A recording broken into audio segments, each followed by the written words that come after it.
নমস্কার বন্ধুরা, রকি কিচেনের তরফ থেকে সকলকে স্বাগত জানাচ্ছি। আবার একটা নতুন রেসিপি আপনাদের মাঝখানে শেয়ার করতে চলেছি, সেটা হলো আপেলের আচার। তাহলে চলুন দেখে নেওয়া যাক আজকের রেসিপি। এখানে আমি ঝুড়ির মধ্যে 3টে আপেল নিয়েছি। এই যে এখন এই আপেলগুলো এই খোসা সমেত কিন্তু আমি টুকরো করে নেব। একটা আপেলের থেকে কিন্তু আমি 8 টুকরো বের করে নেব। তারপরে কিভাবে আমি এই রেসিপিটা বানাবো সেটা আপনাদের মাঝখানে শেয়ার করব।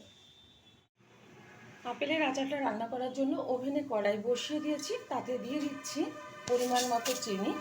আচারটা যেহেতু টক ঝাল মিষ্টি হবে, সেই কারণে কিন্তু চিনিটা বুঝে ব্যবহার করতে হবে। দিয়ে দিচ্ছি পরিমাণ মতো জল, একটু শিরাকে পরিণত করব। যতটা আপেল নেবে সেই অনুযায়ী কিন্তু আপনারা চিনিটা ব্যবহার করবেন। অনেকে অনেক রকমভাবে আচারে মিষ্টি খেয়ে থাকে, তো সেই কারণে আপনারা সেই বুঝে মিষ্টিটা ব্যবহার করবেন, মানে চিনিটা। চিনির শিরাটা কিন্তু ফোটা শুরু হয়ে গেছে। দিয়ে দিচ্ছি খুব সামান্য পরিমাণে একটু হলুদ গুঁড়ো, দিয়ে দিচ্ছি পরিমাণ মতো লবণ,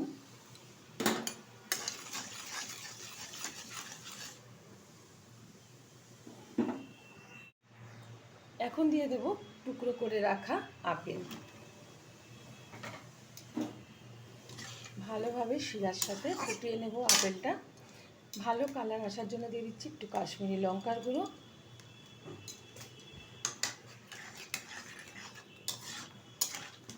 ঢাকার কোনো দরকার নেই, ঢাকনা ছাড়াই কিন্তু আচারটা আমি বানিয়ে নেব। আর এটা কিন্তু খুব সুন্দরভাবে সিদ্ধ হয়ে যাবে, যেহেতু আপেল নরম, সেই কারণে কিন্তু এটা ঢাকার কোনো দরকার নেই, তাহলে ঘেটে যাবে। আপেলটা কিন্তু অনেকটাই সিদ্ধ হয়ে গেছে। এখন এর মধ্যে দিয়ে দেব এই যে আমি কিছুটা তেঁতুল, এই যে জলে ভিজিয়ে আমি দানাগুলো ফেলে দিয়েছি ছেঁকে, আর দিয়ে দিচ্ছি তার পালসটা। দিয়ে দেব ভেজে রাখা মশলা, এখানে মৌরি, তেজপাতা আর একটা শুকনো লঙ্কা আমি ভেজে আধ গুঁড়ো করে নিয়েছি। পুরো কিন্তু মিহিন করিনি, আধ ভাঙা করে নিয়েছি। এখন ভালোভাবে উপকরণগুলো একসাথে মিশিয়ে নেব। আমার এই রেসিপি যদি আপনাদের ভালো লেগে থাকে, আপনারা অবশ্যই আমার চ্যানেলটিকে সাবস্ক্রাইব করবেন, লাইক করবেন, শেয়ার করবেন। আর এরকমভাবে একবার আপেলের টক ঝাল মিষ্টি আচার বানিয়ে খেয়ে দেখবেন। আশা করি ছোটো থেকে বড় প্রত্যেকের ভীষণ ভীষণ ভালো লাগবে। অনেকেই কিন্তু এটা জানেন না, যারা জানেন না তাদের বলে দিচ্ছি, অবশ্যই ট্রাই করবে। যারা জানেন তাদের তো বলে দিতে হবে না।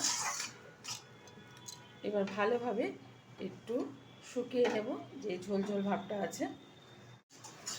আচারটা কিন্তু হয়ে গেছে। এখন আমি একটু ঘেটে দেবো, নাহলে যে গোটা গোটা আপেলটা আছে তার মধ্যে কিন্তু ভালোভাবে মশলাটা ঢুকবে না।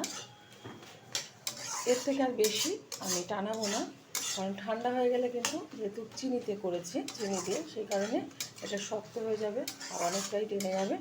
নামিয়ে ঢেলে দিচ্ছি একটা পাত্রে। দেখা হবে পরের ভিডিওতে নতুন কোনো রেসিপি নিয়ে। ধন্যবাদ।